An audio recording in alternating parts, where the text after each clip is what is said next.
সম্মানিত সুপ্রিয় দর্শক শ্রোতা দেশ ও প্রবাস থেকে যারা আমাদের সাথে সংযুক্ত আছেন, আমাদের ভিডিও দেখছেন অথবা শুনছেন, সবাইকে আন্তরিক প্রীতি ও শুভেচ্ছা জানিয়ে শুরু করছি আজকের নতুন একটা প্রতিবেদন। বন্ধুরা, আমার সাথে সংযুক্ত আছে সুইট একটা আপু। তার জীবনের গল্প কথাগুলো তুলে ধরার চেষ্টা করব আপনাদের সাথে। হাতে যদি সময় থাকে ভিডিওটা না টেনে কন্টিনিউ করলে বুঝতে পারবেন, ওনার প্রতিবেদনে আসার কারণ সম্পর্কেও জানতে পারবেন। কথা না বাড়িয়ে পরিচয় করাইতেছি আপনাদের সাথে। আসসালামু আলাইকুম। ওয়ালাইকুম সালাম ভাইয়া। আপু, আপনি কেমন আছেন? হ্যাঁ ভাই, আলহামদুলিল্লাহ, আপনাদের দোয়ায় ভালো আছি। ভালো আছেন, ভালো থাকবেন। ভালো থাকাই কামনা করছি। তবে শুনতে চাচ্ছিলাম প্রতিবেদনে আসার কারণ কি ছিল, কেন আসছেন বলেন।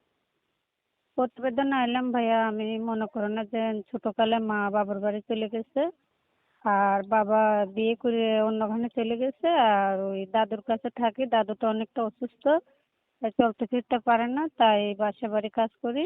তা ভালো মনের মানুষ পাওয়ার জন্য, যে সুখে দুঃখে আমার পাশে থাকবে, তার জন্য প্রতিবেদনে আসলাম। আপনার সুখে দুঃখে পাশে থাকবে এমন একটা মানুষ পাওয়ার জন্য প্রতিবেদনে আসছেন।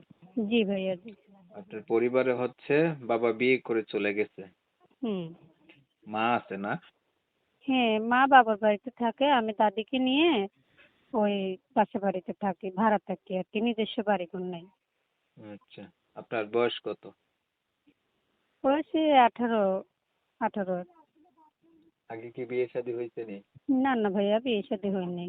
পড়াশোনা কতটুকু করছেন? ভাই আমি পড়ালেখা করি নাই, আপনাকে মিথ্যা কথা বলবো না।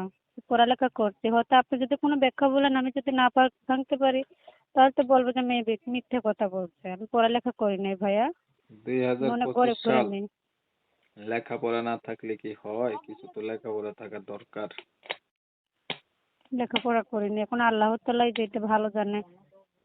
আল্লাহ তাআলার নামের উপরে স্মরণ করে আপনাদের কাছে আসছে, এটাই কামনা করি ভাইয়া। এখন যেহেতু আপনি প্রতিবেদন আইছেন, একটা মনের মানুষ চান, ধরেন একটা মনের মানুষ পাইলেন, মানুষটার বয়স হচ্ছে বেশি হলো, দেখতে কালো হলো, আগে বিয়ে করছে এমন হইলো, এই ধরনের কেউ আপনাকে বিয়ে শাদী করতে চাইলো, আপনার মতামত কি? মনে করো না যে সে যদি আমাকে মুসলমানের শরীয়ত মতো রাখতে পারে, ডাল ভাত খাওয়াতে পারে, আমার পাশে থাকে, সে বুড়া হোক জোয়ান হোক, সেটা আমার দেখার বিষয় না। তাকেই আমি মনের মানুষ বানাবো, যে আমার পাশে থাকতে জীবন সঙ্গী হবে। আগে কি কখনো আপনি প্রতিবেদন করছিলেন? জি না ভাইয়া, আগে আর প্রতিবেদনে আমি আসিনি। ঠিক আছে, আপনার বিষয়টা আমি একটু ক্লিয়ার করে দিচ্ছি। প্রিয় দর্শক শ্রোতা, শুনছিলেন আমি কথা বলছিলাম, আপুটি হচ্ছে প্রতিবেদনে এসে ভালো একটা মনের মতো মানুষ চাচ্ছে। উনি কিন্তু দেখতে চমৎকার সুন্দরী, তবে সমস্যা হচ্ছে লেখাপড়া ওনার নাই। পরিবারে হচ্ছে মা বাবা নাই, দাদুর কাছে থাকে। আমি হচ্ছে কমিউনিটি গাইডলাইনের কারণেই আপুটির নাম ঠিকানা নিতে পারি নাই, আপনাদের মাঝে দুঃখ প্রকাশ করছি। যারা এই সুন্দরী আপুটির নাম এবং ঠিকানা জানতে চান, চাইলে উনার নাম্বারে কথা বলে আপনারা নিজেরাই জানতে পারেন। উনার নাম্বার আমি ভিডিওতে দিয়ে রাখবো। আপনারা হচ্ছে অনেক সময় নিয়ে মূল্যবান সময়গুলো নষ্ট কইরা ধৈর্য ধরে আমার ভিডিও দেখছেন। ধন্যবাদ সবাইকে। সবাই ভালো থাকবেন, সুস্থ থাকবেন। আল্লাহ হাফেজ।